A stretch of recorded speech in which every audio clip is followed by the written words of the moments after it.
Hello and welcome back to another week where we'll be doing some review on Clutch Gaming. So Clutch Gaming is in a really tight spot here where they're going to be fighting up against Cloud9 and TSM next week. Just went ahead. They came out with, I believe it was 2 losses against Liquid and Golden Guardians. Definitely looking pretty grave here. Quite surprisingly, there is a chance for them to tie break a 6th place spot. On 7 points, which is amazingly low. This is not something that I've seen in an ALCS a while. I don't even know if it's happened. But if you go ahead and you look, you say, okay, well, Echo Fox or CLG is gonna win just 1 game, but you want them to lose both their other game. So you want Echo Fox to lose to Liquid, CLG to lose to 100 Thieves. That's gonna be the weird one. But it could come out of nowhere. It's not like 100 Thieves hasn't pulled out big leads. And one of them is going to win their other game. And ideally, you probably don't want a 3-way tie at 7 points. You probably want Optic to just stay out of that and Optic to lose their games as well. Optic against Golden Guardians and Optic against 100 Thieves. So ideally, you're looking at 6 points 100 Thieves, 6 points Optic, 7 points. One of these two, 7 points Clutch. If you want to see Clutch in the playoffs, and then they have to win a tiebreaker game, which I don't even know how LCS fixes those. It might be on history. Like if Echo Fox were to be the team that Clutch tied, I think Clutch beat Echo Fox twice. Is that true? Yeah, Clutch beat Echo Fox both times. So if they tie with Echo Fox, I think they auto win. Whereas with COG, I think it's a 1-1 and it might do on game time, or it might have to be a actual tiebreaker game. So, if they do tie with Echo Fox for 6th place, it is actually a instant win, and they get instantly seeded into quarterfinals, which would be pretty interesting. But other than that, let's go ahead and get into our game. So the Team Liquid game, I didn't watch, but I did see the team comps already. I just didn't see the actual draft, but it's very. Let's just see how we get here. So Tom Kench ban. This is clearly at Core JJ. Kaisa bans clearly at Double Lift, and then a Orion or not a LeBlanc ban for Jensen. And then you see standard bans all come out from Team Liquid, including the Aurelia, which Clutch Gaming likes to flex. So these Clutch Gaming is attacking the double lift hyper carry strategy that Team Liquid has. So this is definitely not a bad idea. I guess Demonte is kind of afraid of Jensen's LeBlanc, especially if he plans really early on in the draft that Orianna is going to be the pick. Although, like, Orianna fits there. I don't know, we'll see. So, Lissandra first pick comes out from Team Liquid. It's really strong. It's possibly a flex pick. Actually does end up getting flexed to top. So, that's really nice. Clutch Gaming says Huni, our Clutch Gaming says Alistar and Rise. This Rise is actually going to be going to Huni. So it looks like Rise they pick to flex against the Lissandra, from what I understand. If they are aware that Lissandra is a flex to top, then Rise is being picked as a response. And Rise is pretty good against Lissandra, so I'm not going to disagree with that one. Alistar first pick, perfectly fine. Team Liquid says Rek'Sai and Braum. Braum is not surprising, coming from a team that's going to be playing around their AD carry. Then you see Lear come out with, or no, I mean Demonte pick out. So this is where I would not, I don't like this. Lisa's a really weird pick that means that you're going to play out for all early game. But because Rek'Sai is, I mean, Elise can fight Rek'Sai early, but I find this really strange. You pick Elise for her turret diving. All the other junglers are up. You have Gragas, you have... I mean, is he not more comfortable on... I mean, as Lee Sin's not very good into Rek'Sai. Or at least I wouldn't pick Lee Sin into Rek'Sai myself. The problem is we haven't seen Lyra actually pick a lot of champions. His champion pool is very limited. Something like Jarvan or Sejuani could be pretty good here. Jarvan will give them the early pressure that they want, but also be more useful in the long run. Sejuani is just good generally, but I don't know why they put Lyra on a carry. I don't really like Lyra on a carry. That's not Nocturne. I think his Nocturne's okay. I think everybody else is good. Nocturne's not even a bad pick here, actually. They could pick Nocturne if they so wanted to. So they ban out more ADCs because they don't really like double lift. And then Team Liquid bans out Gangplank and Nico. So not very sure about what Clutch Gaming's draft is looking at right now. Clutch Gaming takes up Piglet's Lucian. This is not a bad pick. This is a pretty good pick. Is it the best pick into double lift? When they have Braum? No.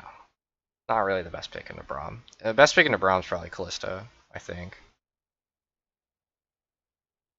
But I don't know if Piglet can play Kalista, and you don't want to play Kalista with this thing. Like, what is this doing here? You want something big and beefy and can do a whole lot. Like, that Jarvan would do great with Kalista. Okay. So Team Liquid go ahead and they pick Vayne and they pick Syndra. So Syndra's the blind pick, and they revealed that Lissandra's going top. So now they say, okay, well, we can send Ryze top. Ryze is pretty good at playing into Lissandra. We're gonna pick Orianna. Why? Why? I mean, I can see why. I just don't see why at the same time. Like, this team comp makes no sense. Like, there's not a solid win. If this was a different champion, this would be a solid team comp. Like, you need something that's gonna play for mid game. This is like, we're gonna scale late. Like, are you gonna scale late against like heavy frontline of Braum and a Vayne? No, absolutely not. You want something that's useful. What's on the board that can play into Syndra? It would be tough, but Zoe. Lissandra's already taken.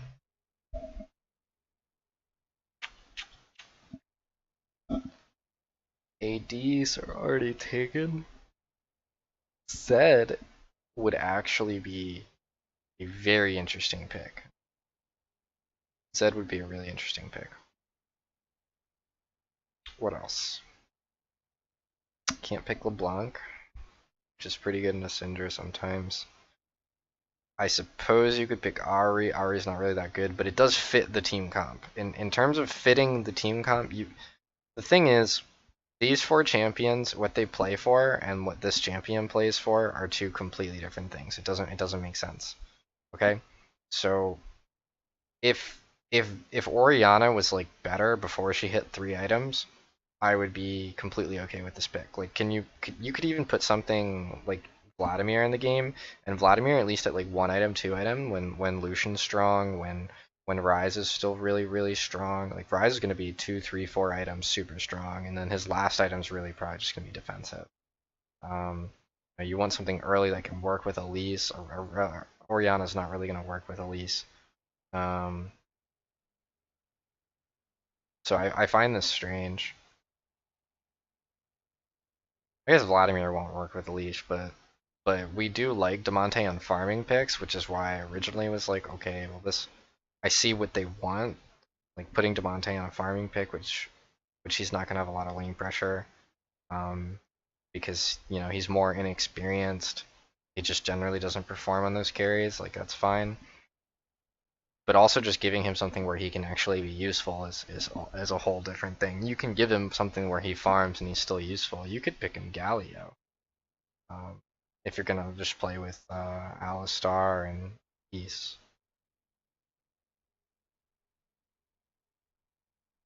Wouldn't be the worst pick. But yeah, that's a tough situation. I will put in the description of the video other picks. I will think about it afterwards. There is no Do not need sound. Okay. So what's actually going on in this game? Let's figure this out. So this is actually really standard for CG in terms of what I want for them. You see Lyra going to side lanes, and then you see Devante on a farming pick. That's utility based. Yeah, I'll talk about other utility based picks that he could have picked here. There's a whole lot of ideas that he could have fished for that he didn't. But basically you fish on the side lanes, and you try to get the side lanes ahead, and then you play around them, and then you have this weird 1-4 but it's a 1-4 with Rise, so like that isn't necessarily amazing. They could have improved their draft a lot by picking a 1-3-1 champ. So they could have picked Kassadin actually, and that actually would have been super awesome. And then the 1-3-1 pressure is really hard to deal with by Rek'Sai and Lissandra. Like they can't do a whole lot. They have to commit to like one fight if they want to fight against the 1-3-1. But if you have something like Kassadin or you have like Echo, if Echo's like split pushing a side lane, that makes the game really complicated for them.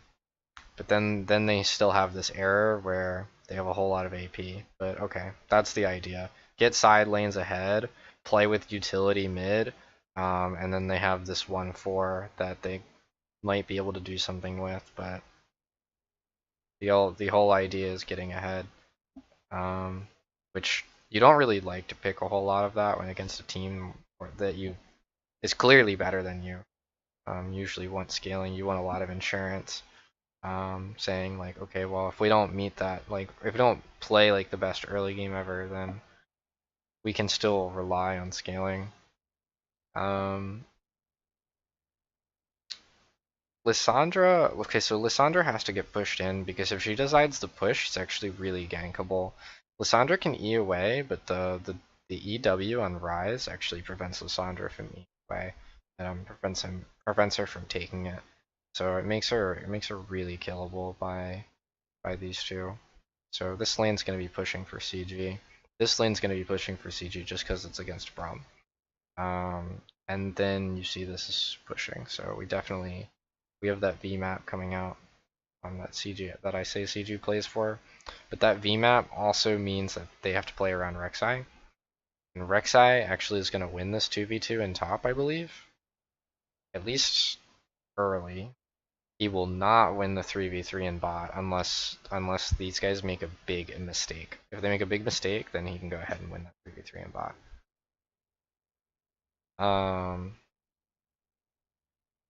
Okay, let's go ahead and get in the game.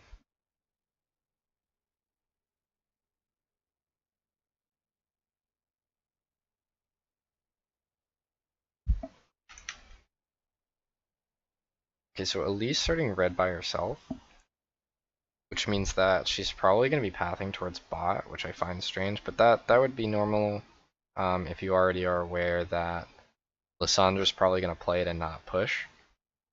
Or you're expecting Impact to not pull a mistake and push the lane.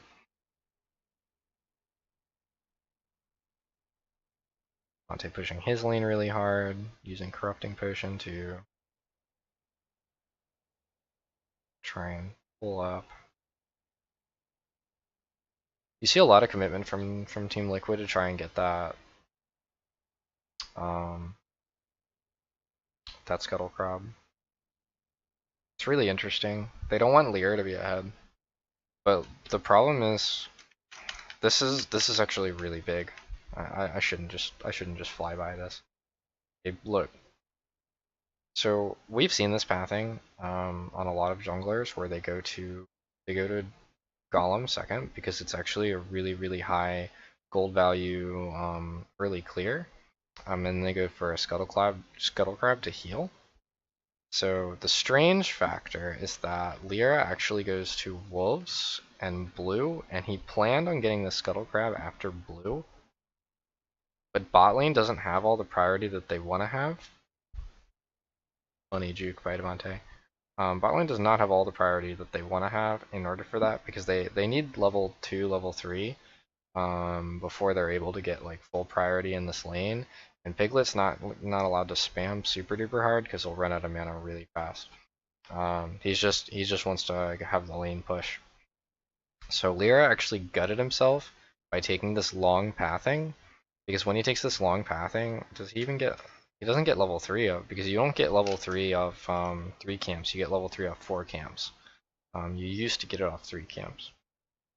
So then he ends up not getting the Scuttle Crab, and because he still has stuff to do on the top side of the map, and Rek'Sai is already going to be pathing, or on the bottom side of the map, and Rek'Sai is going to be pathing towards top, Rek'Sai gets double Scuttle, and then Rek'Sai ends up getting ahead, and now Lyra's location is revealed. Because Lyra's location is revealed, the Elise pressure is automatically detained, and this is why you see Lissandra pushing in top like really hard.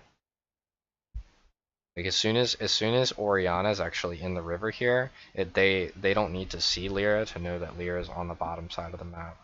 So Lissandra starts the heavy push, and she doesn't actually need to like back off or move out of her lane, or even pretend like there's some kind of danger, because even before she sees Elise, it's very clear that Elise is there.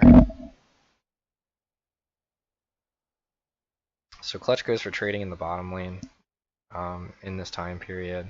Now Rek'Sai is actually ahead with double Scuttle, so Rek'Sai is going to be level 4 early. Lyra decides to force on the bottom lane turret as a response. This is insane.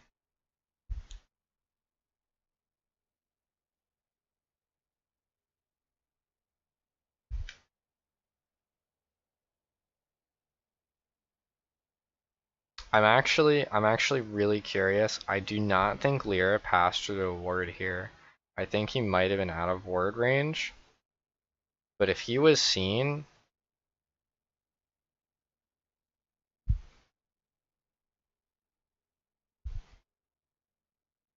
this is tough. I think the biggest problem here is that there needs to be a lot of commitment for this dive to really work. Like Vulcan has flash combo, so as soon as minions are tanking the tower, if Vulcan flash combos now, what's going to happen is that both these guys are going to sit on top of each other, but at least Lyra will be able to get a good angle on double lift. Because the problem is they say, okay, Syndra is actually coming down, so if we are going to dive, then we need to finish as fast as possible, or we need to not dive. Okay, so this is a split-second decision, but the problem is the opening actually comes from Lyra, and because the opening misses, Teal double lift is now like super far away, and this dive just ends up getting gutted. So they barely come out with double lift, but they took so much time now because they had to chase him around the tower. And then Jensen, who they knew that was roaming bot at the time, manages to get there on time. And they never even planned on bringing Huni to the fight because it just wasn't important. Like, I guess Huni could have teleported. Like, if they wanted to ward here before and they said, okay, Huni's gonna teleport as soon as the Lissandra teleports, because you can't cancel teleport. They had a ward here. Huni could actually stop Jensen from getting to them, and then they could rotate on him or they could leave. Because the idea is making sure that double lift gets really far behind, but instead of double lift getting really far behind, double lift picks up 2 assists. Jensen got his 1000th kill, interesting. So double lift got 2 assists, which will actually just equal the amount of gold that he's even going to get. And assist gold actually ramps up to the 4-minute mark, and he got those assists about 3:45. So they should be worth about 90% of assist gold. So I mean, those 2 kills, they weren't first blood. He actually died first blood. But you're looking at 600 times over 2 times 0.9. That's pretty bad. Like, you just gave Double If 280 gold, and he didn't even ask for it.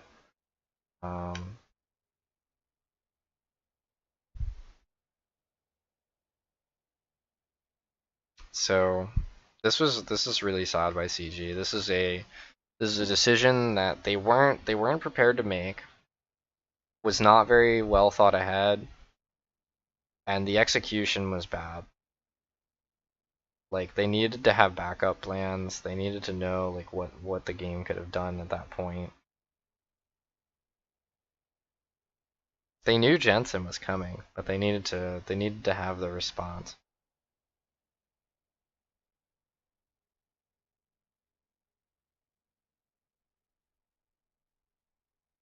And they didn't even come out with like a lead on Huni because of the wards. Oh Jesus, Demonte, what are you doing? Why are you running that way? Like, what are you doing? They didn't come out with a lead on Huni because Impact got so much gold. Okay, Demonte is trying to leave lane for Vision, I'm assuming.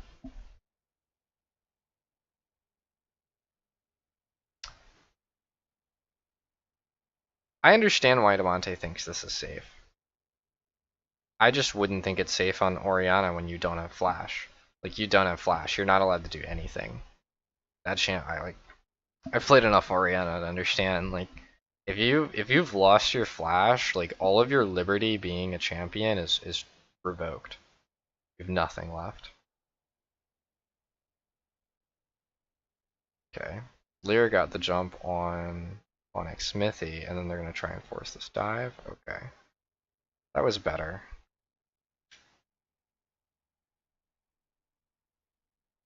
This is alright. Lyra played that really patiently.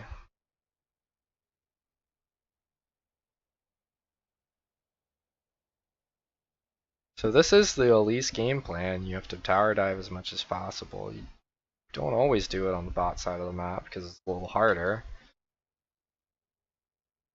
But that doesn't mean you can't do it.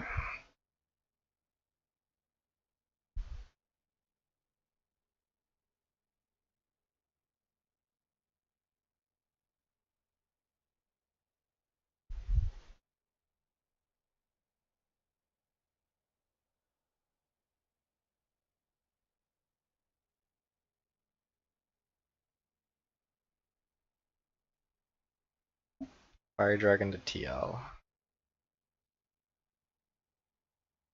Very not good. They have a lot of scaling. Mostly just in Syndra and Vayne. Actually, Fire Dragon does not actually give Syndra or Vayne a whole lot of... Oh, it gives Syndra like a whole lot of extra stats. Syndra will be... is that their blue buff? Jeez. That's so annoying. Like Syndra will have enough AP to like use that, but Vayne is actually going to be having a lot of on-hit damage. So a lot of the stats that Vayne are getting from that aren't actually applicable. They don't do a whole lot.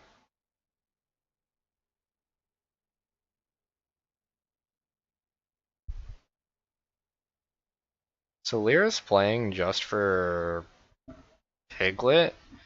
I find this strange because I feel like top lane was easier to abuse in the first place, or at least like really early on.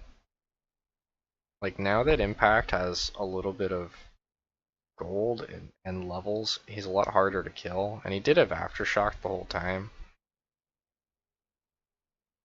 But that doesn't necessarily mean that you couldn't take his flash really early and then also just give Huni a big lead and play through Huni. Not that Huni's had the best split, but at least Huni had been performing well recently. And I think that one of the important things in playing against a team that's better for you is working on things that are easy, not necessarily like working on your strengths, because right now they're trying to work on their strengths. And TL's very prepared for it. TL's very prepared for CG to play around Piglet. and they're like they even have Jensen like roaming on a champion who isn't generally going to have a whole lot of mobility, so even like moving through the jungle is generally dangerous um, without a lot of information. They're just aware of this of CG's plans and they're able to play against it with a whole lot of ease. But taking a different strategy and playing for the like the easiest win conditions that you have make your job a lot easier.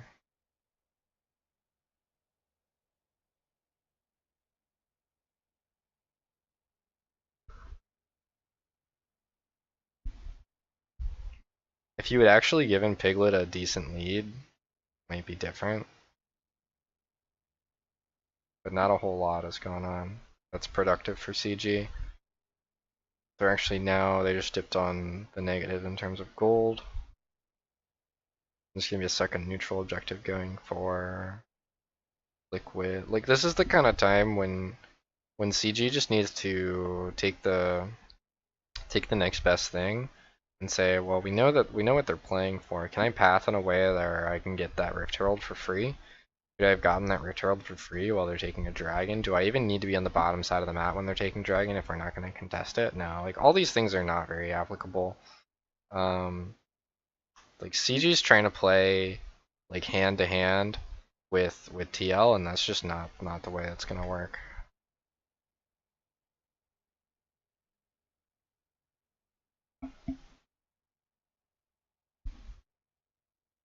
Curious.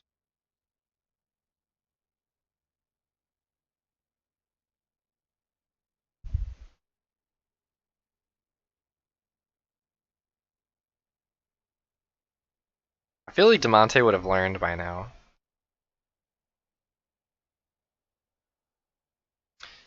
So you have to exit the lane in the quickest and safest way possible because you're on such an abusable champion. And he's like every time he's walked towards the side of his lane, Rek'Sai just shows up, and it's really bad for him. So I don't know why Demonte hasn't like learned this. Like what would he even be doing over there? So it's a really good question. He doesn't have a ward. He doesn't have anything to do outside of his lane.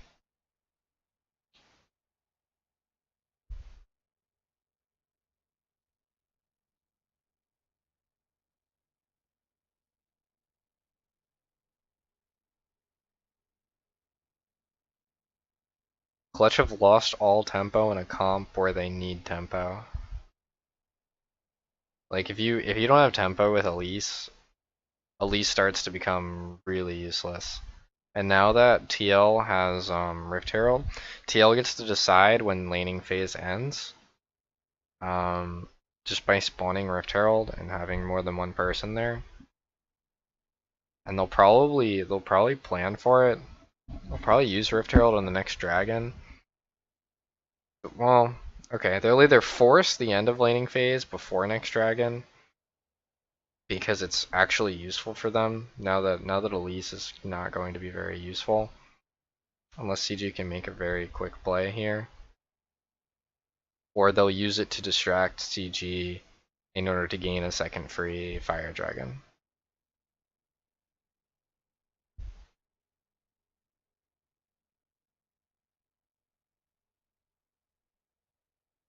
Yikes, that's a lot of damage.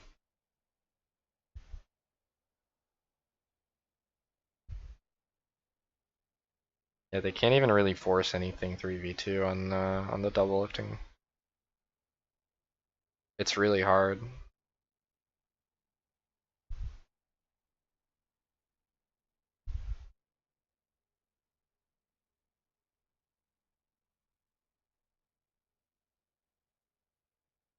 Hooney's got a lot of pressure in his lane, but it doesn't really mean a whole lot. He's playing right now to try and get that first blood turret. That's why he's playing so aggressive. There's Demonte again, walking out of his lane, knowing that he'll die, but he just dies anyway. Wow, Hooney, no. Hooney had that. He doesn't have to walk in here. He just clears the wave, and then the wave forces Impact to go back in. Because Impact can't one-shot the wave. Even with Ludens, Impact can't one-shot the wave. So when the wave pulls him in towards the turret, then he can force on, or Huni can force onto Impact. But this is sad. Like walking, like, and even if Impact walked away, that's an unfortunate Ben plating. If Impact walked away, and Huni was to walk through the turret, as minions also chased him, he'd be pincered.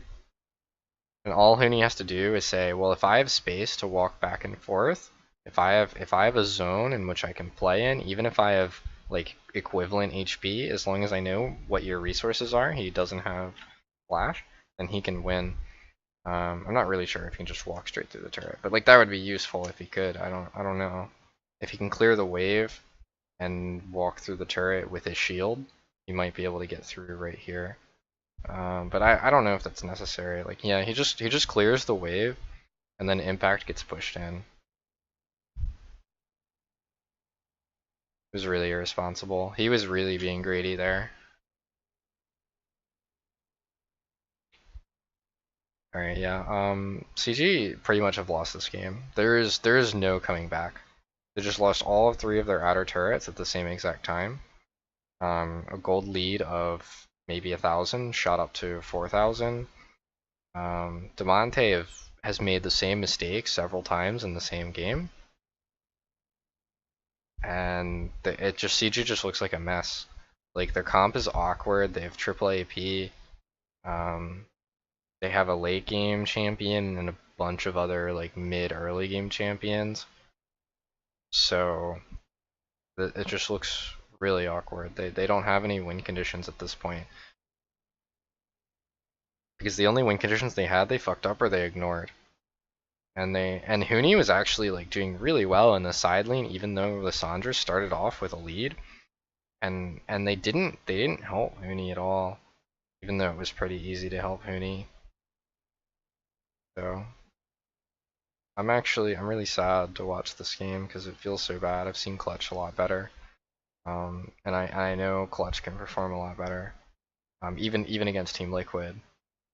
But I think there's a lot of things going on here. I think they're nervous, because the game probably means a whole lot to them, which is why they jump so hard on plays like this. Like they wasted 3 summoner spells on killing Double Lift, and Double Lift is already 0-2.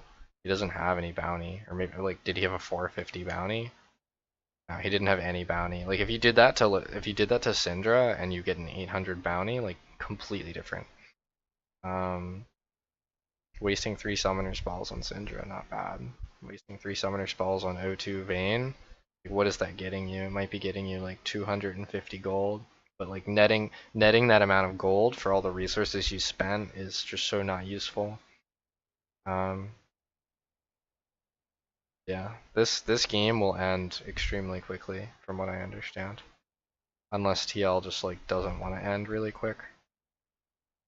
There's TA. There's Double Lift dying.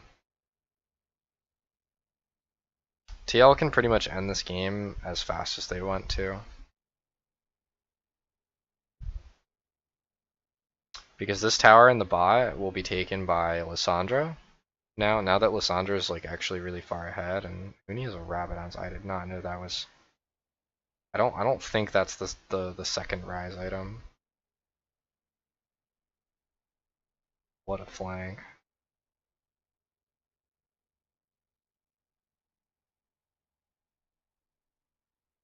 Well, on the positive end of that fight, they did get the Syndra bounty. They got a couple bounties, I guess. Or no, they just got the one.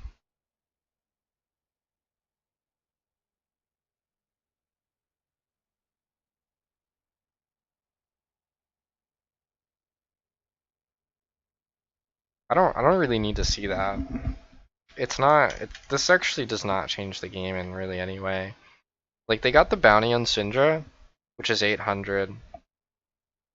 They didn't get the bounty on Rek'Sai or Lissandra, so that will be going up. The more important thing is that they all died and they gave up free map pressure. And now that this happened, and I'm sure like jumping on this, there's not really a whole lot of other shit that you can do other than at this point like jump on the first thing you see and hope it goes well. Because I don't think CG has a very good comp for trying to like make a ridiculous comeback. Like, I don't know, like if you want to see a ridiculous comeback, like you want to see SKT at in one of their Worlds games, or you want to see Infinity versus Rainbow Seven. I don't know how many of my viewers who watch this series watch Latin America, but Infinity Rainbow Seven was one of like the highest level gameplay games that I've seen even across the world um, in a couple weeks. So I would recommend that, and then seeing how Infinity wins that game, even though the odds are against them, is actually insane. But they also have a comp in which they're capable of doing so. You don't actually see a whole lot of synergy or like wombo combo capabilities from CG.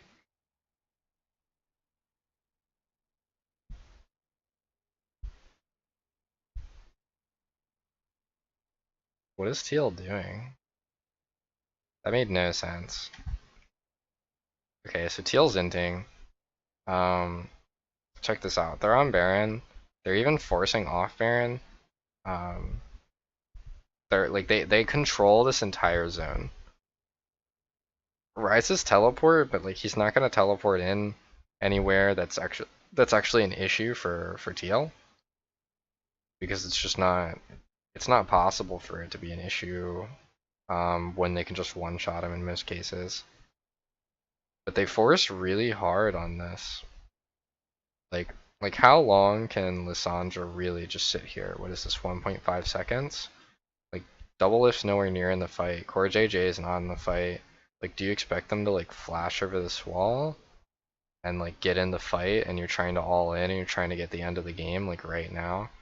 Like, just take the Baron, force them off the Baron. Like if they come to you and you hold the Baron at like 3k HP, like what, at least jumps in because she doesn't have vision, and then she insta dies, and then you can actually smite Baron, because who else is gonna smite Baron? Orianna with one item can't smite Baron.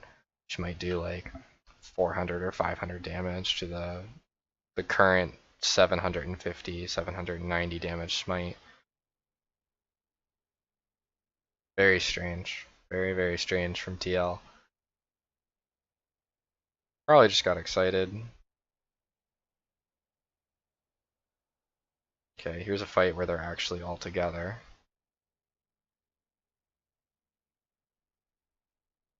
And they just crush. So that's going to be a Baron for TL.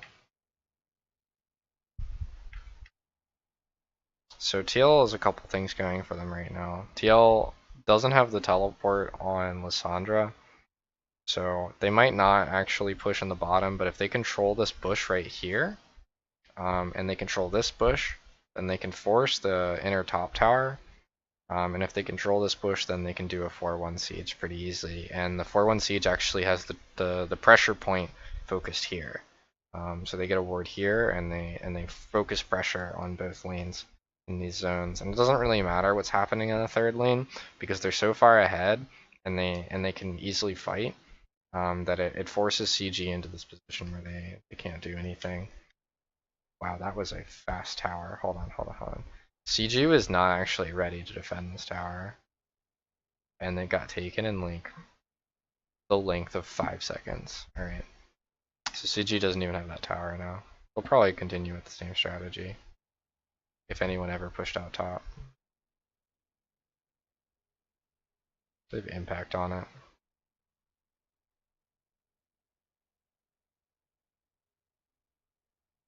He's going slow and steady. We'll get them to the top lane. Now they have Vayne going ahead and setting up the third lane.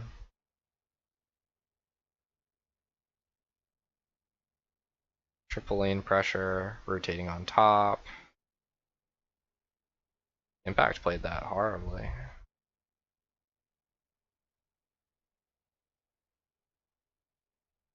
This is strange. Like, TL's forgetting that there's macro. TL is, like, this is actually really sad because Clutch is at a point where, like, they're willing to do anything to win this game.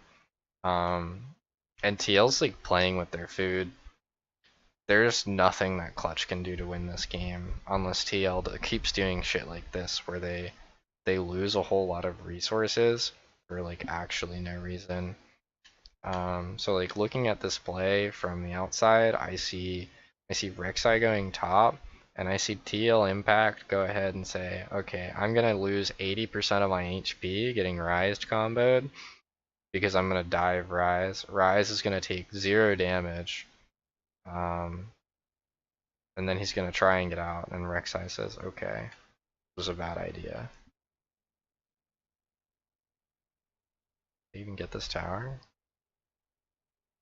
I guess they get the tower from the Baron minions, which is pretty funny and kind of like a mulligan at that point. But that doesn't belong in this game. Like, CG pushing the third lane so that they have minions here, and then rotating on mid lane because someone's here, and then putting pressure here, locking them off that tower, taking the tower for free. Like, Clutch isn't gonna spend time sitting under their tier 2 top tower where they know that they're gonna get dumpstered on if they try to, like, let them get 5 if they can get like 4-man 5-man dived. So there's no reason to not take this tower and just pull out the game with some double lane or triple lane pressure. And they're better at double lane pressure because they have like somewhat of a 4-1.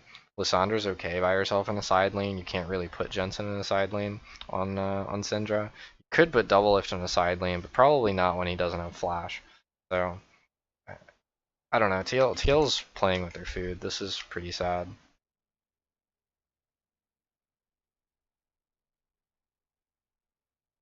Are they gonna end the game? Troll.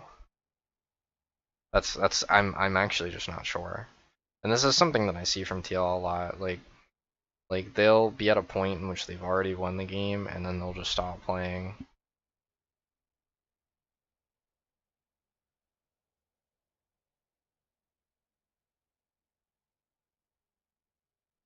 Nothing's happening. I feel really bad because there's nothing to see. You can see what TL can do. Like, they're probably gonna, after they get Baron here, they'll probably just 4-1 top bot, or they might even just put pressure in both of the lanes at the same time. Doesn't have to be 4-1. Just has to be in a way where they're splitting in between and they're controlling even the zone inside CG's base because they no longer have towers.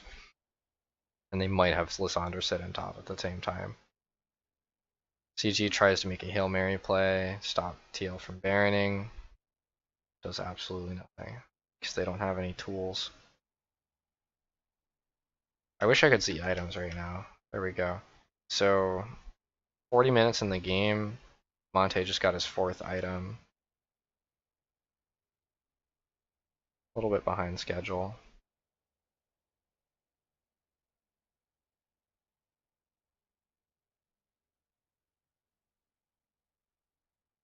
I don't want to be mean, but TL is not playing this game like they should be playing it. TL could have won like 5 minutes ago. They are. I find this like really disrespectful. Like this is like when you're in a normal game and you're smashing and you're like, oh, hey, let's go get Baron. Not because we need Baron to win the game or because we couldn't have ended on the last Baron, but because now there's another Baron and we want it. Or hey, let's go get this five dragon elder dragon because we can. And CG is like desperately trying to do something, but there's actually just no chance. What was the Orianna ult used on? Hold on, let me see this fight. In like, there we go. I would really like to see how Demonte plays this. Because right now there's a lot of weight on him, in my head, to like do something useful on this champion that doesn't really fit in the comp. Okay. Okay, hit one person. One shot. That's really sad. I didn't see his ult before. That's why I slowed it down. But, you know, TL taking way too long to finish this game. This is actually embarrassing. Like if TL did this stuff at MSI, they're gonna get fucking knocked out in group stages. And like, you know, that's not very surprising. They got fucking knocked out in group stages of Worlds last year, but you know, it frustrates me to see the best team in a region perform so negligibly towards like the actual objective of the game. And you know, other teams do really weird stuff. In that same Infinity Rainbow 7 game, like you see some like really strange plays. Like there's one play where Solid Snake goes in on Lee Sin, and it's like they just got 2 inhibs from Rainbow, and they said the question is like, why is he going in on Lee Sin? He got like a case of Lee syndrome. It's probably the worst play of the game. Didn't really do a whole lot, didn't change a whole lot, but it did lose them like quite a bit of tempo. Alright. Well, I'll be back tomorrow with next game's game. I'm gonna go ahead and figure out some options for what DeMonte could have played that made that game like to make that game like better, give them like any sense of control in the mid game, or to even have any sense of control um, in the mid lane and help them move forward. Possibly like keeping Syndra in the lane so that they can perform those bot lane dives, or like picking something that can roam into those bot lane dives that can enable the Elise to perform her task. Anything really. Anything that would have made that game better, because Elise, Oriana, I don't even see how that's pickable, and I don't even see those 2 champions being on the same team ever. But alright, thanks for watching. I hope you enjoyed this. I can't say I enjoyed this review very much after the whole 15-minute mark. But I will be back tomorrow, and I hope that the Golden Guardians game was a lot better and a lot closer. Have a good one.